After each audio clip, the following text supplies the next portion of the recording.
తమకు పదవులు కాదు ముఖ్యం ప్రజలు అంటూ ఉంటారు పవన్ కళ్యాణ్. తాజాగా పిఠాపురంలో అదే విషయాన్ని చెప్పేశారు.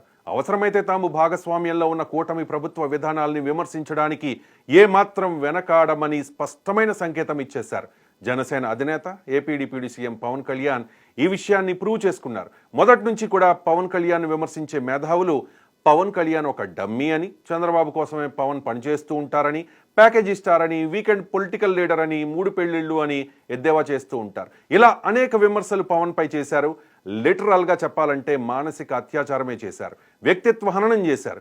నిజంగానే పవన్ కళ్యాణ్ ప్యాకేజీ స్టార్ అయితే హోంమంత్రి అనితపై ఎందుకు వ్యాఖ్యలు చేస్తారు?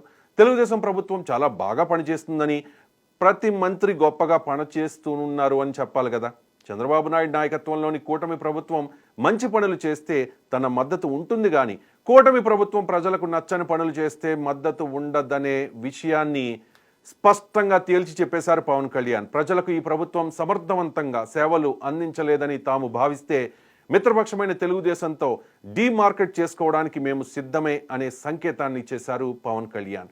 ప్రశ్నించడం కోసం పుట్టిన పార్టీ అధికారంలో భాగస్వామ్యమైన తర్వాత ప్రశ్నించడం మానేసిందనే విమర్శలు చేసిన రోజా, జగన్, అంబటి రాంబాబు, గుడివాడ అమర్నాథ్, సజ్జల లాంటి వాళ్లకు చెప్పుతో కొట్టినట్టు సమాధానం ఇచ్చి పడేశారు పవన్ కళ్యాణ్. పవన్ ఇలాకా పిఠాపురంలోనే మిత్రపక్షమైన టీడీపీకి, తన దెబ్బతో అధపాతాళానికి పడిపోయిన వైసీపీకి, జనసేన పార్టీ కార్యకర్తలకు, ప్రజలకు స్పష్టమైన సంకేతం ఇచ్చేశారు.